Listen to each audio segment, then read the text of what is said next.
I remember the first time I made a never-ending card from scratch, and after that, all that cutting and scoring, only to have the folds not really work, I swore I would never make another. But then I watched a video by Patty's Crafty Spot, and she used dies from Crealies and made it look so easy I had to order them and try it. Hello and welcome to Karen's Creative Cards on YouTube. I am Karen Hashik, and in this video I am showing you 5 never-ending cards and how easy it is to make them using this die set from Crealies. Now I may not be pronouncing that right, but it is spelled C-R-E-A-L-I-E-S, and this is the never-ending card die set, and it's in their Cards section, and I'll have a link to that website in my description box. Now, do you know why they're called never-ending cards? Well, here's why. There's the first, then you fold it this way and you get a whole new picture, and then you fold it this way and you get some more beautiful butterflies, and then you fold it this way and you have your birthday wishes friend, and then you're back to the beginning. So it really is never ending how this keeps folding and folding and folding. Isn't that fun? After watching Patty's video, I had to order that die set, and never having ordered from the Netherlands, I was a bit nervous. But the die set was reasonably priced, about 13 American dollars, as was the shipping cost, and I received the package in a little over a week. I ordered a second time with some more really cool dies from her website, and again I got great service, so I do recommend it. These are the never-ending cards I've made so far. I showed you the butterfly birthday one, and again it is never-ending. I suggest using paper from the same, like a package of the same brand of papers, and then they all kind of match. But here's one that I did with beautiful pictures that my sister gave me, and it's pictures of my niece on a special trip. So I decided to make a never-ending card from her. Here's some more of the beautiful pictures. Now all the details on each one of these extra cards will be on my blog, and there are links to that in the description. This and this are from a Stampin' Up set that I thought was appropriate. And then you open it one more time and you see Soar, which is from Suzanne Cannon. And then it goes back to the beginning.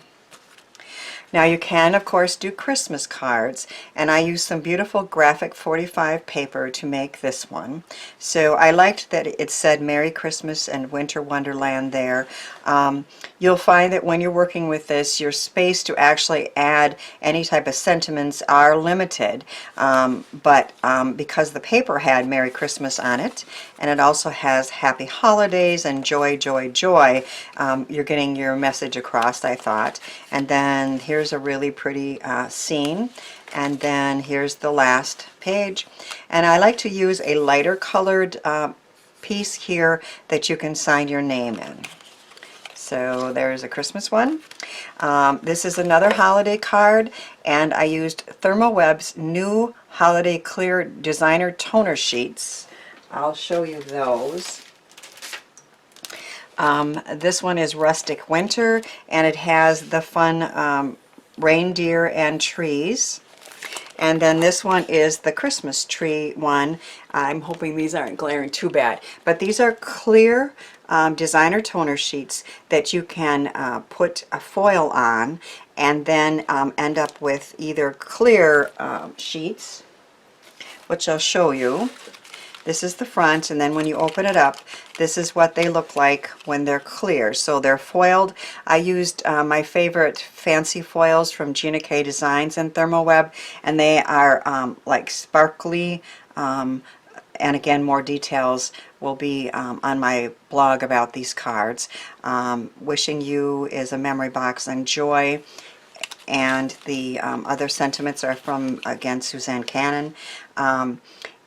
you can see that you can make them clear, or you can put it through a second time and even a third time with Thermoweb toner sheets. And if you want to find out how to do that, I would suggest that you watch some of the videos in my foil techniques and card samples playlist, and you'll see how that's done. And then the last page on this one has Peace and Love. Again, more beautiful words from the Suzanne Cannon set. And then these are the clear designer toner sheets. So, and then I put this one here for a signature.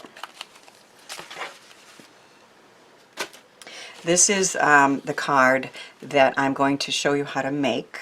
I used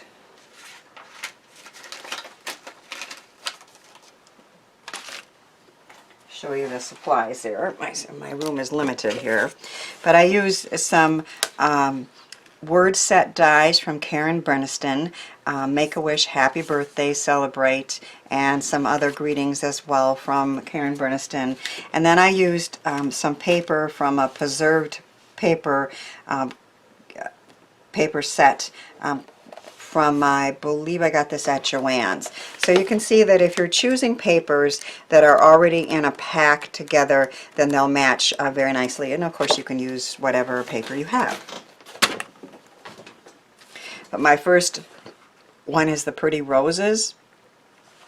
And then when you open it, you have the fence with more roses and this Happy Birthday sentiment. And then you open it one more time and it says To You, and then My Friend on the last page. And again, I've chosen a very light colored one for here so that you can sign it. I typed up some instructions, and I'm hoping that you can see them, but I will, so you could stop the video here if you wanted to. But I will go through them with you. The link to Patty's Crafty Spot video that is in my description as well. So you start with 4 pieces of matching cardstock, and I cut the 4 main pieces out with this die, and I suggest that you start with a somewhat thinner cardstock. I'm not sure that like 110 pound would work real well for this. I'm using my favorite linen cardstock from the Paper Cut, and you cut out 4 of these. Now you can cut 2 at a time. That cuts very easily, and I started with pieces that were 5.5 by 3.25 and cut 2 at a time. So I'm going to try to give you as many tips here to make it as easy as possible. And you cut 4 of them, and then on each of those you're going to do all the folding of all the lines and get those started to be moving. Then you're going to attach 2 together with a piece of temporary tape, and then you're going to attach the other 2 also together with a piece of temporary tape. Sorry about that. Line them up good.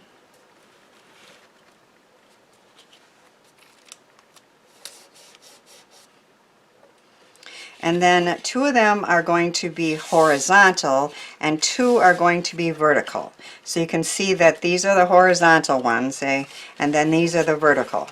So when you're putting them together, you want to do that. Then you're going to apply strong glue to 4 corners of one of them. I was doing the horizontal first and then attaching the vertical to the top, and that was working for me. But then I rewatched Patty's video and she did it the opposite, so I think it doesn't really matter. I also noticed that one of the sides or pieces of hers folded just a little bit differently than mine. So I think once you get it, you just need to experiment. You're going to use some good strong glue, and I'm using Burniston's fine tip bottle with the glue that she recommends, and I have a link to that in the description box as well.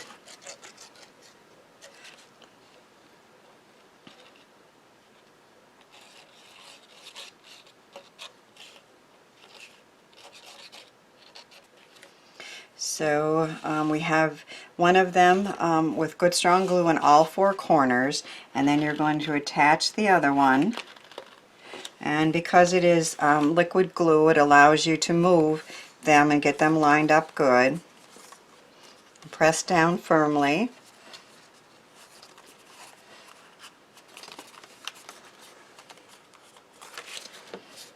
And then you can remove the temporary tape. And you know, washi tape will work just fine for that too. I just have my favorite temporary tape. And then once those are attached, you can open the front like a door. You can see maybe I should hold that down just a little more. But we'll remove this tape.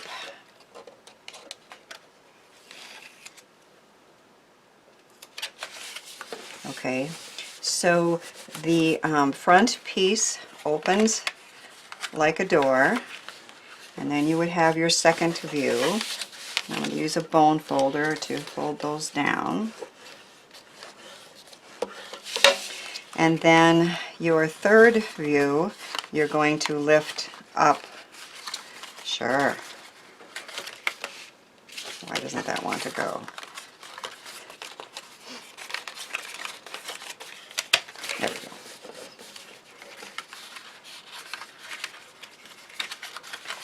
Okay, you're going to lift up on those two. I'll show you again once I get this going. And then your fourth view, you're just going to open it up again that way. So there's our first, and then we open it up like a door, and then you put the top up and the bottom down, and then you fold it one more time. That's the last view, and then you're back to your beginning. And of course that'll be much prettier once we put our paper on. Now, as I showed you, I've chosen 4 different papers from that Pretty Roses and Foil cardstock. And what you're going to do is, there's a lot of cutting involved, and that's the most time-consuming part of it, but it really isn't hard once you have these dies.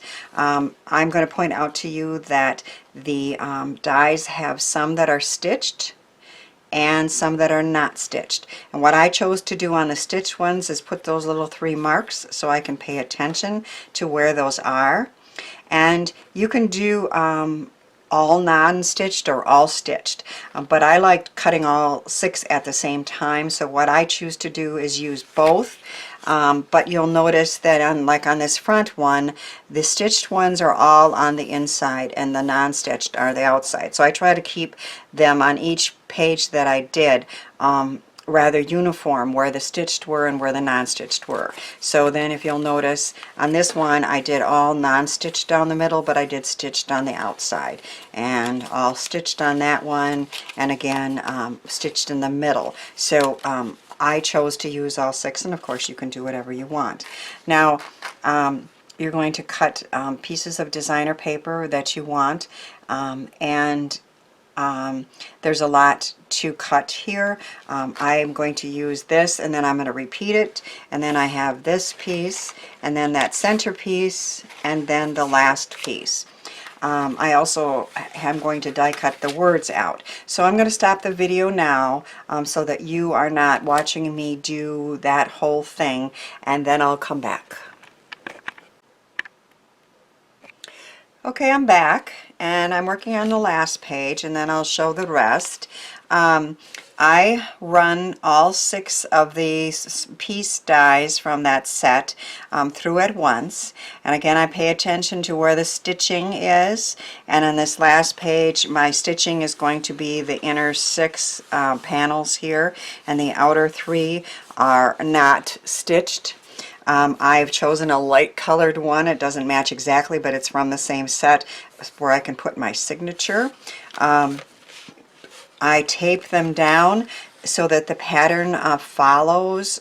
So this flower continues to this leaf and this flower to that one when I run it through. And then when I take the tape and the dies off, I pay attention to where these pieces came out of and how they're lined up.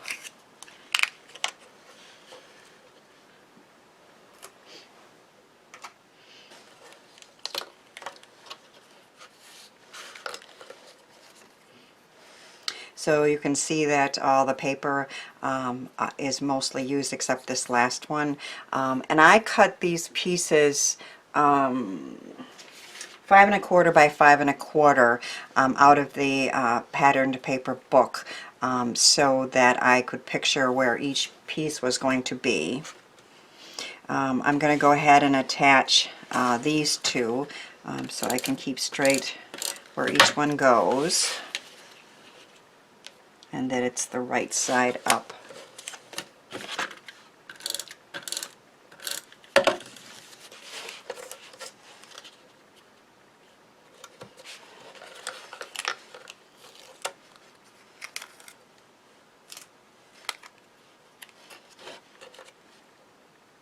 I don't want to lose these dies, so I'm putting them back on the magnet.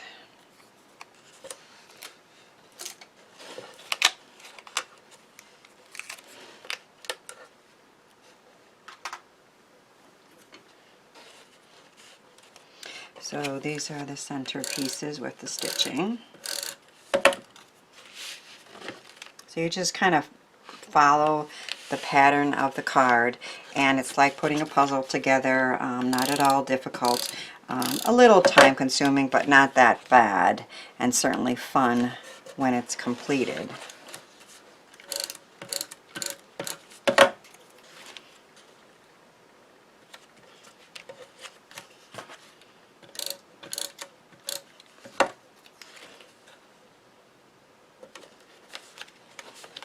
So we have our pretty floral piece that continues from each piece to each piece, and I've decided to say celebrate on this one. Again, you want smaller dies or smaller stamps for sentiments on these cards, because you do have to stay within either the square pieces or the rectangle pieces so that it folds well when you're done. And I needed tweezers to do this properly. So I'm going to put my celebrate right there.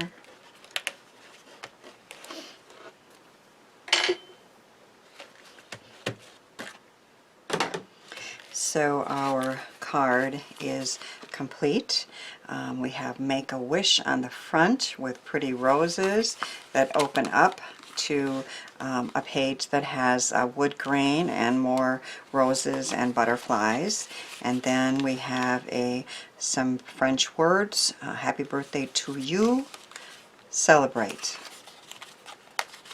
Isn't that fun? I just, of course, could just keep doing this forever and ever, which is why it's called a never-ending card.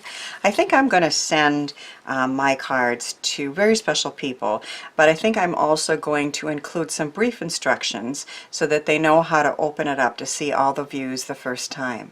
Thanks for watching, sharing, and subscribing, and thanks too for helping me share the joy of creativity.